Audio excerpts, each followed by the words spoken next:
श्री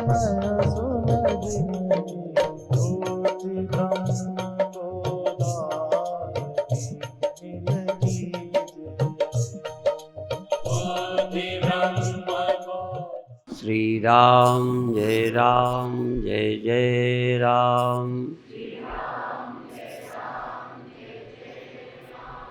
श्री राम जय जय राम। सच्चिदानंद भगवान की, सनातन धर्म की। अभी अभी आप सुन रहे थे कि 3 चीज़ें परमात्मा की कृपा से मिलती हैं। पर आपको मनुष्य देह मिल गया है, आप कृपा मानो या न मानो।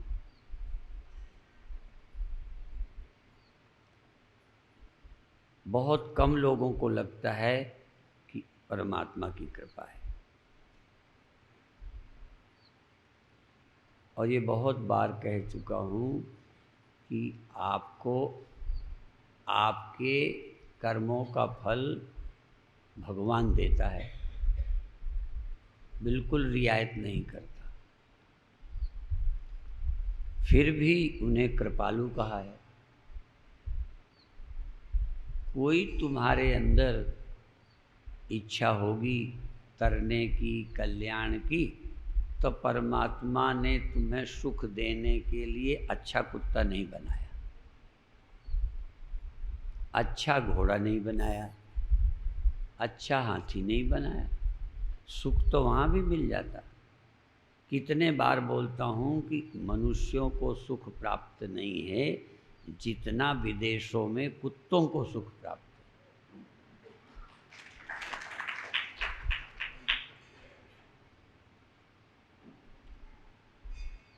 बेटा भटक रहा है, बाप अकेला रह रहा है, पर कुत्ते को सेवा करने वाला मनुष्य मिला है ना भाग्यशाली। इसलिए भाग्य नहीं, आपको भाग्य से नहीं मिला, भाग्य के साथ मनुष्य का देह ईश्वर की कृपा से मिला है। माफ नहीं किया भगवान ने। पुण्य और पाप तो कुत्ते को, गधों को, सबको मिल जाते। इसीलिए हर क्वालिटी के जानवर हैं, दुखी जानवर भी हैं। दुखी घोड़े जिनमें 10-10 लदे रहते हैं, और वो भी घोड़े जिनकी खुजली मनुष्य करता है। वो भी कुत्ते जो घर घर के डंडे खाया, और वो कुत्ते कि कोई आंख उठाकर उसकी तरफ नहीं देख सकता। आप मनुष्य परमात्मा की कृपा से बने हैं, भले कम समझ आएगा। दूसरा, मोक्ष की इच्छा। यूं तो दुख से छूटने की सबकी इच्छा है, अमर होने की सबकी इच्छा है। इसीलिए लोगों को भ्रम है कि हम मुक्ति चाहते हैं। मोक्ष की इच्छा भी इनसे छुटकारे की सच्ची इच्छा भगवान की कृपा से होगी। उसमें क्या ममता दुख नहीं देती? क्या अहंता दुख नहीं देती? यह समझ में आ जाए कि दुखी क्यों हूं मैं,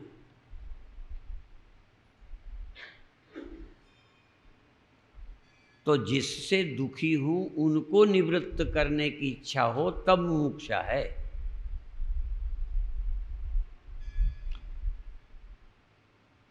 जिस काम से, जिस क्रोध से, जिस लोभ से, जिस ईर्षा से, जिस अहंता और ममता से दुखी हूं, यह समझ में आ जाए और इनसे मुक्त होने की इच्छा हो जाए, भय से, भय देहाभिमान से है, इतना तो विवेक पहले ही हो जाए, इसलिए विवेक हो जाए, वैराग्य हो जाए, सत संपत्ति हो, फिर मोक्ष की इच्छा। विवेक हो जाए कि दुखी क्यों हो, और यदि शरीर के न रहने से दुखी हो तो इसका उपाय कोई है क्या? तो देह के न रहने से दुख नहीं है, देह के न रहने से दुख खत्म होता है, पर देह के न रहने को हमारी बुद्धि तैयार नहीं है। मेरे बनाने से सुख कम दुख ज्यादा हुआ है, नहीं सन्यास की क्या जरूरत। असल में मेरा बनाने से दुख हुआ है, तो हम समझ ही नहीं पाते दुख क्या है। दुख तो अनुभव कर रहे हैं, दुख क्यों है। एक बार मेरे दांत में दर्द था, मैं विवेक विहार में गया तो उसने देखा और कहता है आपके यहाँ दर्द है, इस दाढ़ में। और मुझे लगे यहाँ है। ये सच्ची घटना है। वो ठोंक ठाक के तो मुझे दुख दर्द कहीं मालूम पड़े, वो कहता है यहाँ है। तो आप जिसे दुख समझ रहे हो अभी यही ठीक समझ नहीं है, इसीलिए आप प्रयास करके भी छूटना चाहते हो पर छूट नहीं पा रहे, क्योंकि समझ ही ठीक नहीं है। इसलिए पहले मनुष्य का शरीर, फिर मोक्ष की इच्छा, ये हो जाए तो फिर संत का आश्रय। यदि वही अभी तैयारी नहीं है, मोक्ष की इच्छा, इतना विवेक नहीं है, तुम साधु से आशा करते हो कि सिर पर हाथ रखेगा अमर हो जाएंगे।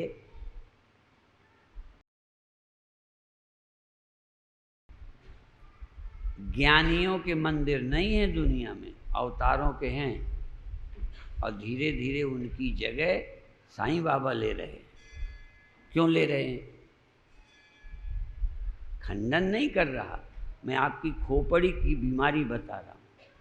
आपको ज्ञानियों के प्रति श्रद्धा नहीं है, चमत्कारियों पर है।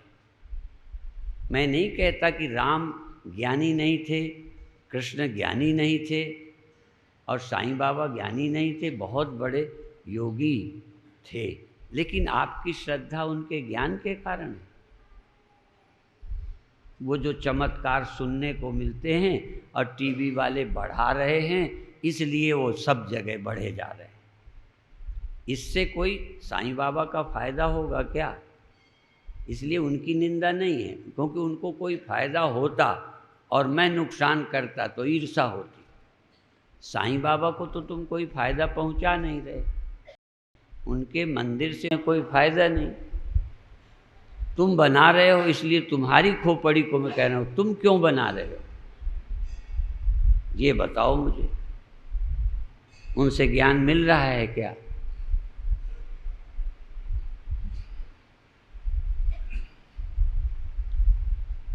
उनकी महिमा छोड़कर उन्होंने क्या किया था, क्या जाना था, उसके विषय में है कोई जिज्ञासा? इसलिए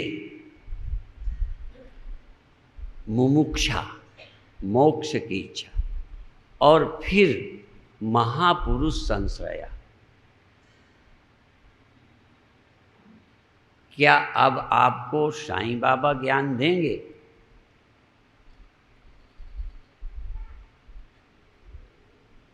ये एक और है, महापुरुष जीवित होना चाहिए, मरे कोई ज्ञान नहीं देंगे। भक्ति देंगे, चमत्कार होंगे, मंदिरों से भी वही होगा। सवाल मंदिर चाहे साईं बाबा का हो चाहे राम का हो, मंदिरों से भक्ति होगी, कुछ काम होंगे, लेकिन कोई मंदिर ज्ञान नहीं देता। इसलिए ये महावाक्य महापुरुष संश्रय, महापुरुष का आश्रय भगवान की कृपा से होता है।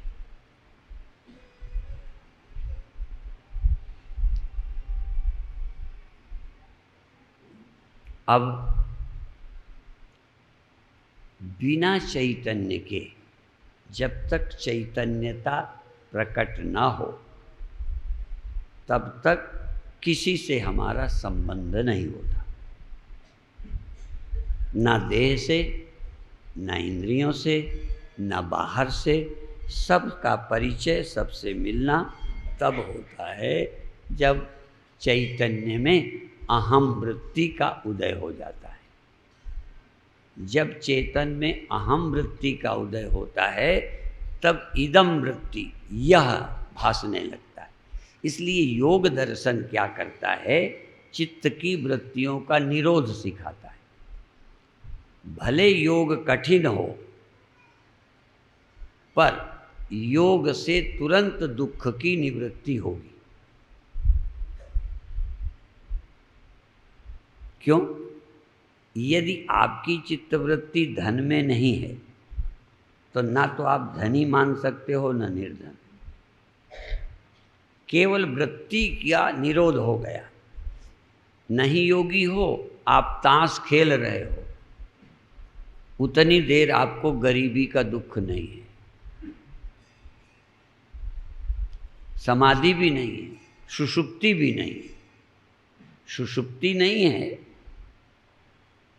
और जाग रहे हो, समाधि भी नहीं है, खेल रहे हो, पर आपकी वृत्ति खेल का आनंद ले रही है, इसलिए गरीबी का दुख भूल गए। इसका मतलब गरीबी का दुख कब होगा? या तो भूख आदि लगे और पैसे ना हो तो वृत्ति बन ही जाएगी। ठंडी लगे, कपड़ा ना हो तो वो आ ही जाएगा, दुख, कष्ट आ जाएगा। पर अभी ठंडी भी नहीं लग रही, भूख भी नहीं लगी और पैसे कम तो हैं पर खेल में लगे हो, तो एक तरह की ये भी समाधि है। उन वृत्तियों का निरोध हो गया है जो वृत्ति दुख देती, वह वृत्ति नहीं हो रही जिससे दुख होता। कोई मर गया है तो दिन भर आप उस मरे के लिए दुखी रहते हो? कोई बता दे।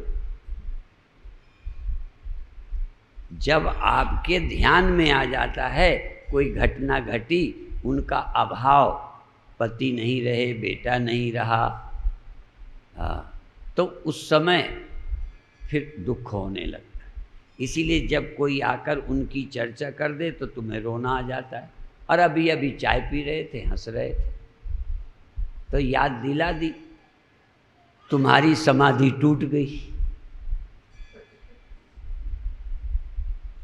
लगी थी समाधि, चाय में मस्त थे, दुख आ गया। अर्थात वृत्ति का उदय हो जाना, दुख की वृत्ति का उदय होना, गरीबी की वृत्ति का उदय होना, मृत्यु की वृत्ति का उदय होना दुख है, और सफलता की, धन की वृत्ति का उदय होना सुख है। ये सुख दुख वृत्ति से होते हैं और वृत्तियां बदलती रहती, इसलिए 5 वृत्तियों का निरोध योग कहता है। जो वर्तमान में सामने है,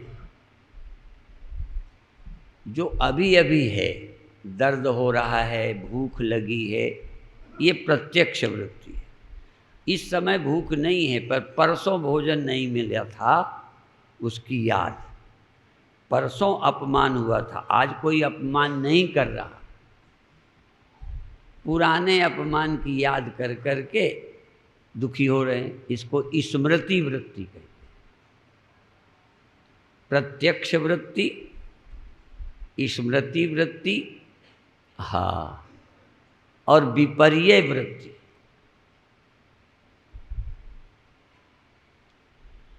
तो जो वृत्तियां आसानी से आप पकड़ सकोगे, विपर्य वृत्ति आपका कोई नुकसान नहीं हुआ, किसी ने फोन कर दिया कि बंबई में आपके घर पर डाका पड़ गया, या एक्सीडेंट हुआ है उसमें आपका बेटा नहीं रहा, या भी किसी ने नहीं कहा, एक्सीडेंट की सूचना आई, किसका लड़का मरा पता भी नहीं, आपको लगा मेरा न मर गया हो।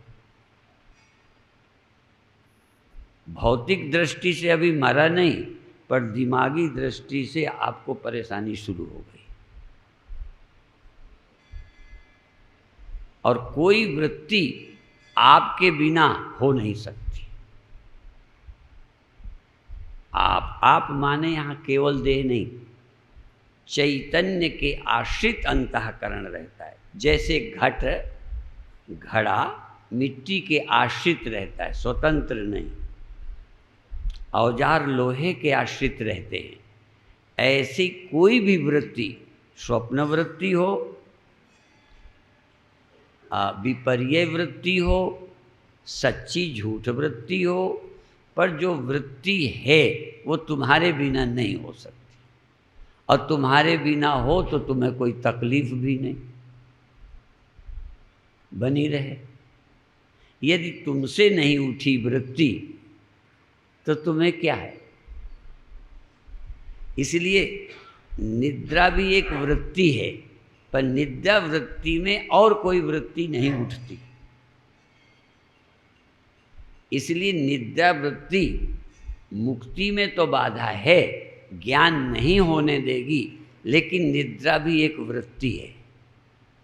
और निद्रा वृत्ति में सब वृत्तियां खो जाती हैं। जैसे अंधेरे में ये स्त्री है, ये पुरुष है, ये पेड़ है, ये सांप है, अंधेरा हो जाए तो एक वृत्ति रह गई, अंधेरा है, कुछ दिखता नहीं। मैं मंद अंधकार की बात नहीं करता, घोर अंधकार।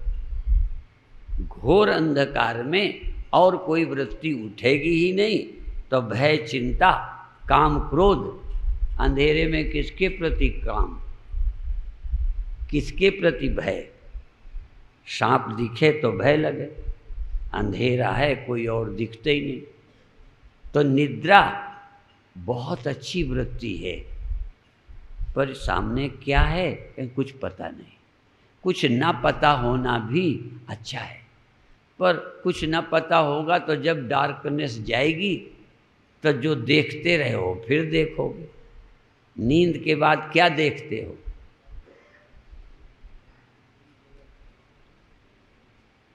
नींद आपकी समझ को बिल्कुल नहीं बदल सकती, ध्यान रखो।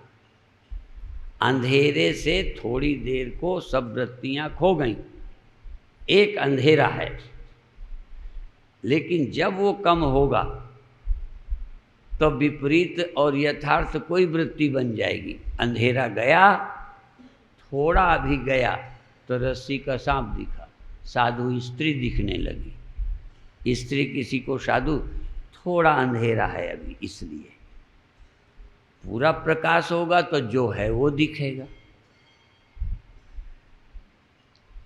और बता दें, अंधेरे में कल्पनाएं साकार हो जाती।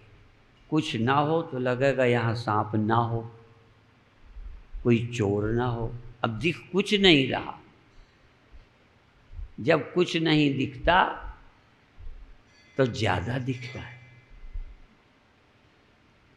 नींद में आप नहीं देखते ज्यादा,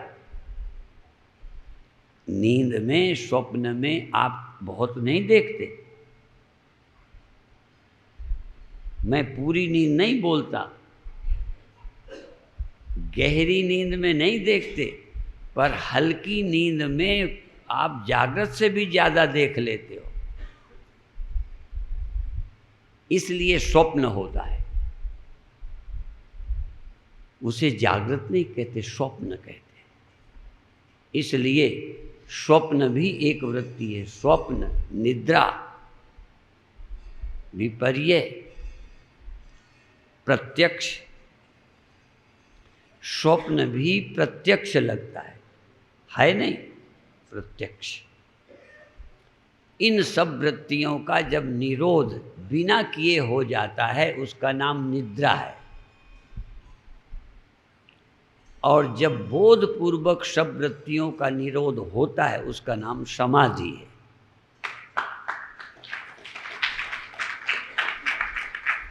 आप हैं, चैतन्य हैं, पर चैतन्य में मनुष्य नहीं है, चैतन्य में निर्धनता नहीं है, चैतन्य में कोई कल्पना नहीं है, इसलिए निर्विकल्प समाधि बोलते हैं। तो समाधि का लाभ तत्काल होगा, समाधि तत्काल होगी ये मैं नहीं कह रहा। समाधि के लाभ को मूर्ख व्यक्ति भी अनुभव कर लेगा, जैसे धन का सुख, मान का सुख, काम का सुख कुत्ते को आ जाता है, सर्दी गर्मी का सुख हर एक को माने इसको विवेक की जरूरत नहीं है। सुख के अनुभव के लिए विवेक की जरूरत नहीं है, पर समाधि विवेक पूर्वक चित्त की वृत्तियों के निरोध के बिना हो ही नहीं सकती।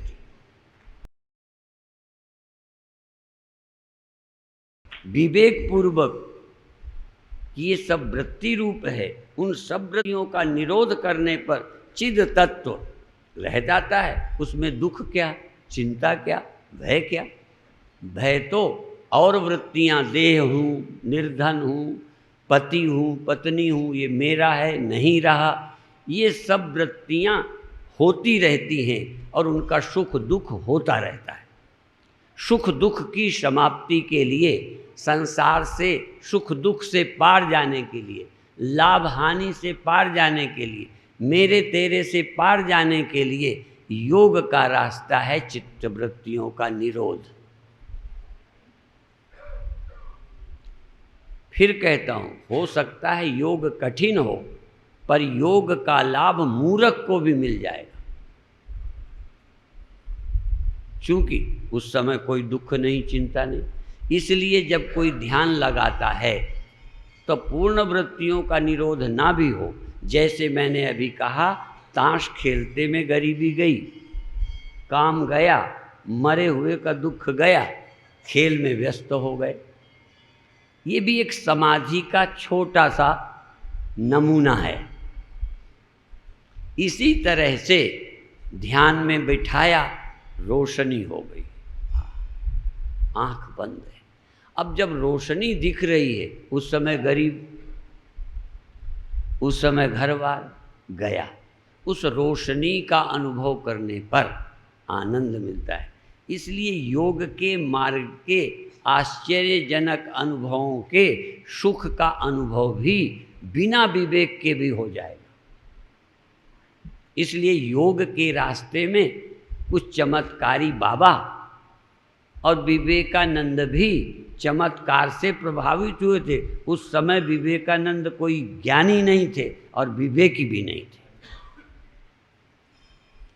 इसलिए चमत्कारों में, जैसे एक निर्धन आदमी खेल देखने जाए जादूगरी का, वो जब हाथ से चिड़िया उड़ाएगा, हाथ की घड़ी तोड़ देगा और फिर नई निकाल देगा, ओह आप बड़े खुश हो गए। कुछ क्षणों के लिए चमत्कार बहुत प्रभावी होते हैं, इसलिए चमत्कारियों का आदर बहुत है। पर जन्म क्या है, मृत्यु क्या है, मैं क्या है, मेरा क्या है, ब्रह्म क्या है, एक अद्वितीय सत्य है और कोई वास्तविक है ही नहीं। फिर सारी वृत्तियां मिथ्या। मैं देह हूँ, ये वृत्ति सच्ची ही नहीं है। मैं गरीब हूँ, ये वृत्ति है। और स्वप्न में तो कोई वृत्ति सच्ची नहीं है, चाहे धनी हो गए हो या मर गए हो, शादी हो गई है या तलाक हो गया है, चुनाव जीत गए हो या हार गए हो, स्वप्न की कौन वृत्ति सच्ची है? पर कौन वृत्ति उस समय झूठी लगी थी, यही बता दो। स्वप्न के समय कोई वृत्ति झूठी लगी थी क्या? और जाग जाने में कौन सी वृत्ति सच निकली? तो ज्ञानी सभी वृत्तियों को स्वप्नवत जब देख लेता है तो मुक्त हो जाता है।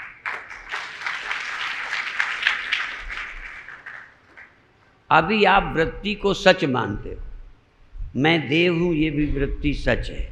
मैं दुखी हूं, गरीब हूं, बड़ा हो गया हूं, बड़ा सम्मानित हो गया हूं, ये वृत्ति है। और इसी में आप अभी लटके हुए हो। इसी का नाम है संसार में आप फंसे हुए हो। अभी वृत्ति ज्ञान ही पारमार्थिक है आपके लिए। हर वृत्ति ज्ञान सच्चा है। स्वप्न में जैसे सब वृत्तियां सच्ची लगती है, जागने पे झूठी होती है, ऐसे ही अज्ञानी की जागृत अवस्था की सभी वृत्तियां, जागृत अवस्था की सभी वृत्तियां झूठी हैं, पर अज्ञानी को झूठी लगती नहीं।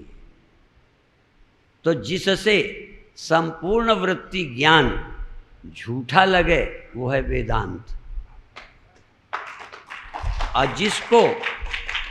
जिसको वृत्तियां सच्ची लगें और वृत्तियों के निरोध में सत्यता मालूम पड़े वो है योग का रास्ता। वृत्तियों के निरोध का मार्ग है योग, और वृत्ति ज्ञान मिथ्या है, ये है वेदांत।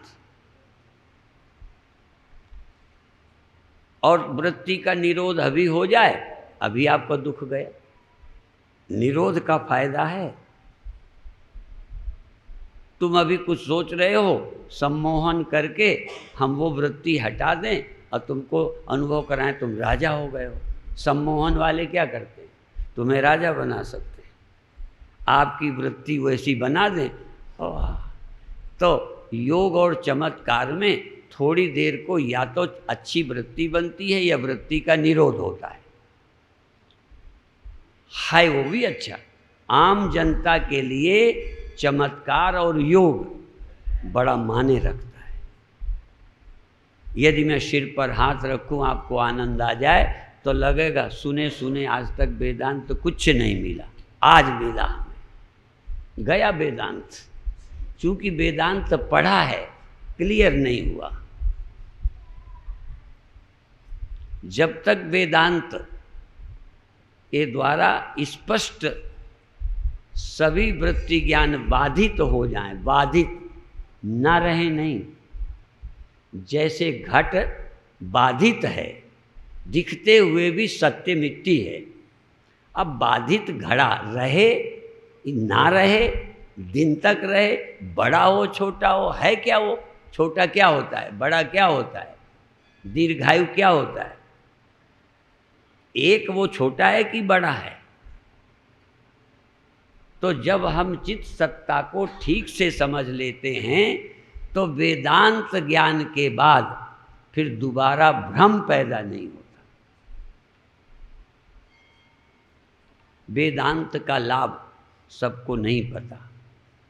आम लोग जो शिवोहम कहते भी हैं, वेदांती बने भी हैं, वो समझ के बने हैं कि तोता है, ये मैं दृढ़ता से नहीं कह सकता। पर तोतों को तो समस्या आ सकती है। पर जो समझ गए हैं अधिष्ठान तत्व को, सत्य तत्व को, जिनको प्रमा ज्ञान हो गया है, यथार्थ ज्ञान, तो जहाँ प्रमाता प्रमाण प्रमेय भी बाधित हो गए, प्रमाता प्रमाण प्रमेय, ध्याता ध्यान ध्येय, तीनों जहाँ बाधित हो गए, क्योंकि ध्याता सीमित होगा। ध्यान करने वाला जब किसी का ध्यान करेगा सीमित होंगे, पर तत्व सीमित नहीं है, ब्रह्म आत्मा सीमित नहीं है। तो ध्याता ध्यान दे, प्रमाता प्रमाण प्रमेय, ज्ञाता ज्ञान ज्ञेय, यहाँ त्रैत है, सत्य अद्वैत है। ध्याता भी झूठा है, ध्यान भी झूठा है, ध्येय भी झूठा है, ज्ञाता भी झूठा है, ज्ञान भी झूठा है, ज्ञेय भी झूठा है, मैं भी झूठा है, यह भी झूठा है, वह भी। एक चेतन तत्व में सब। ये जब क्लियर हो जाता है, और हम लोग देखो, जब जब हमको भी अभी काम करना है, योगी को जब जब कोई वृत्ति पैदा होगी उसे वृत्ति का निरोध करना पड़ेगा, और जब जब हमको कोई गड़बड़ होगी तो हम वृत्ति को, इस ज्ञान को मिथ्या समझेंगे। हमें हर ज्ञान को स्वप्न समझना है, चाहे स्त्री स्वप्न में है या मौत है, कोई सच्ची। तो हमें क्या करना है? अपनी वृत्ति ज्ञान को झूठा समझना, ये हमारी साधना है, और इनको वृत्ति को उठने न देना, ये तुम्हारी साधना है।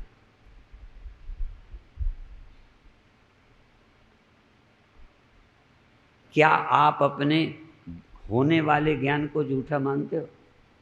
अच्छा, मैं हूं ज्ञान पैदा होता है या सदा है? गहरी नींद में ये मैं हूं ज्ञान झूठा है, और इस मैं हूं ज्ञान को ही सच्चा मान के इसके बचाने में लगे पड़े हो। अहम ज्ञान का जन्म हुआ है, अहम ज्ञान का लय होता है, अहम ज्ञान का परिवर्तन होता है, और इसी में तुम फंसे हो। ज्ञानी कहता है अहम वृत्ति झूठी है, अहम तत्व झूठा नहीं है। आप मेरे से अलग हो, ये क्या है? गहरी नींद में भी थे तुम मुझसे अलग, मैं तुमसे अलग था। क्या था वो? ये जो पैदा हुआ है अहम ज्ञान, अहम ज्ञान, अहम वृत्ति पैदा हुई है। अहम वृत्ति का लय होता है। सुषुप्ति माने अहम वृत्ति का लय, जागृत माने अहम वृत्ति का उदय, समाधि माने अहम वृत्ति का निरोध करके शुद्ध तत्व में स्थित होना। और हम योग को भी साधन मानते हैं। अहम वृत्ति का लय करा, अहम वृत्ति का उदय हुआ, समझ में आ गया कि ये वृत्ति है, तत्व वृत्ति नहीं है। जो आत्म तत्व है वो वृत्ति नहीं है। वृत्ति रहे चाहे। अब आप अहम वृत्ति को बचाए रखना चाहोगे? क्यों बचाए रखना चाहोगे ये बताओ। आप वृत्ति है क्या? लोहा वो हंसिया को, खुरपी को, चाकू को बचाए रखेगा तब लोहा रहेगा। लोहे का जीवन हंसिया है, लोहे का जीवन खुरपी है, तब मेरा जीवन वृत्ति है क्या? तुम्हारा जीवन वृत्ति है। इसलिए सोहमश्मि इति वृत्ति अखंडा दीप शिखा सोई परम प्रचंडा। अब देखो, ये सोहम वृत्ति क्या नींद में रहेगी?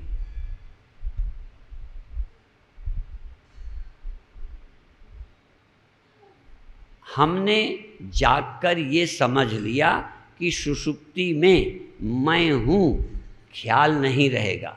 पर ये भी आपको पक्का है कि सोने पे मरोगे नहीं। जिसको ये लगता हो सोने में मर जाऊंगा या सोना मर जाना है, वो हाथ उठाएं।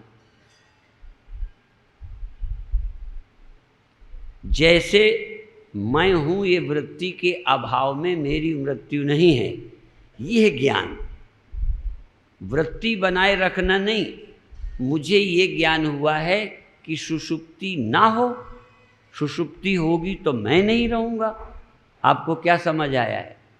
सुषुप्ति होगी तब भी मैं की कल्पना नहीं रहेगी। तो सोहम ज्ञान या अहम ब्रह्मास्मि का ये मतलब नहीं है।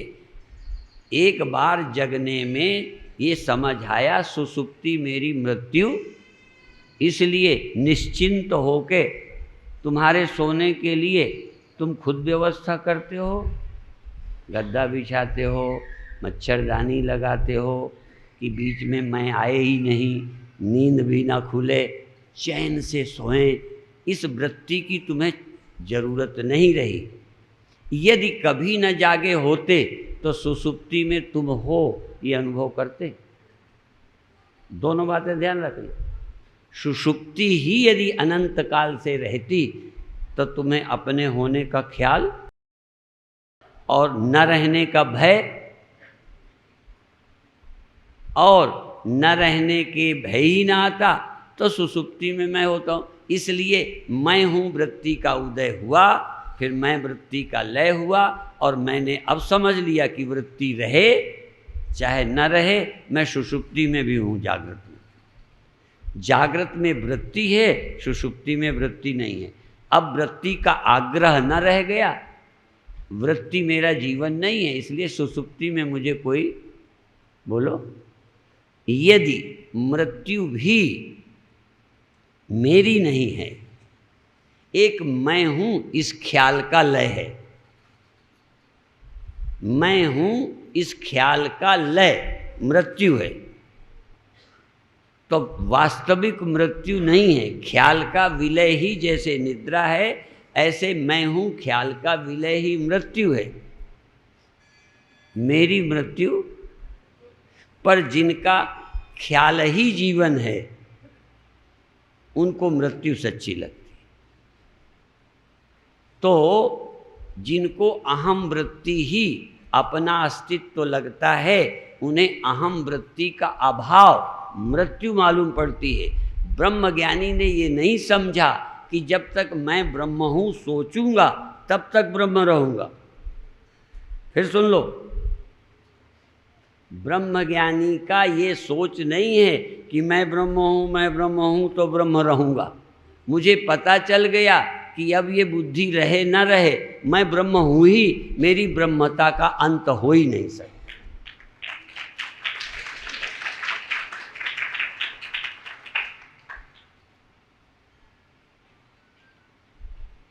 समझ में आता है? और जब मैं हूं इतना ही ख्याल झूठा है तो देह हूं सच्चा है। देह हूं ख्याल कब आया? जब पहले मैं हूं का ख्याल आया।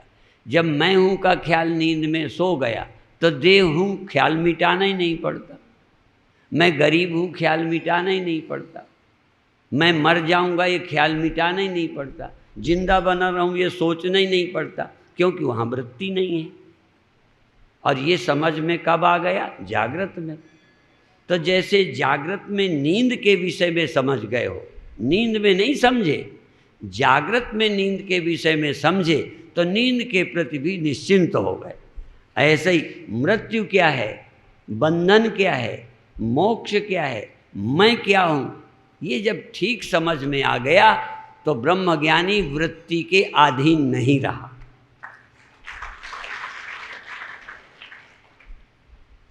99% साधक वृत्ति के अधीन है, इसलिए मेडिटेशन के चक्कर में पड़े रहते। मैं सबकी ओर देख के जान के बोलता हूं, कोई भी ध्यान से ज्यादा ज्ञानी नहीं बना। ये जो ध्यान है जहां कई के लिए उपयोगी है, तहां ध्यान ही है जो ज्ञानी होने में बाधा बन गया है। अष्टावक्र गीता में यहां तक कह दिया, अयमेव हि ते बंधा समाधिम अनुतिष्ठसि। अयम एव, यह ही, तू बड़ा ध्यानी है, योगी है, पर तेरे लिए अब यह ही बंधन है कि अभी भी तुझे समाधि की जरूरत है। क्यों जरूरत है ये बता? क्या सच है जिसके लिए समाधि लगाता? मैं तुमको नहीं रोकता अभी। समाधि इस सत्य के समझने में सहयोगी बन सकती है, लेकिन यदि केवल समाधि वालों के चेले हो तो तुम कभी मुक्त नहीं हो सकते। बड़ी दृढ़ता से बोलता हूं, समाधि अपने को ब्रह्म अनुभव नहीं करने देगी। समाधि की पराधीनता रहेगी, वृत्ति का विरोध बना रहेगा, जगत की प्रतीति को तुम बाधा मानते रहोगे। इसलिए ध्यान करिए, कुंडलनी जगाइए, रोशनी देखिए, भगवान का दर्शन करिए, इनके सबके लाभ हैं, फिर समझना। लेकिन भ्रांति का निवारण बिना ज्ञानी गुरु के ना हुआ है ना होगा। इसलिए भ्रांति निवारण किसी ब्रह्मज्ञानी गुरु के पास होगा, तभी ये है मनुष्यत्वम मुमुक्षुत्वम महापुरुष संशया। ज्ञानी का संपर्क हुए बिना जीवन धन्य नहीं होगा। अभी इतना ही कहकर समाप्त करते हैं। ओम शांति। एकाग्रता का अभ्यास जो जिस पथ का है कर सकता है। नाम जप से, चक्रों से, श्वास से, रोशनी आदि से, या और किसी चमत्कार के माध्यम से अन्य वृत्तियों का निरोध हो सकता है। उसके लिए तुम किसी गुरु के पास जाओ तो मुझे कभी बुरा नहीं लगेगा। कुंडलनी जगाओ, रोशनी देखो, और जब सब देख लो काम न बने तब मेरे पास आना।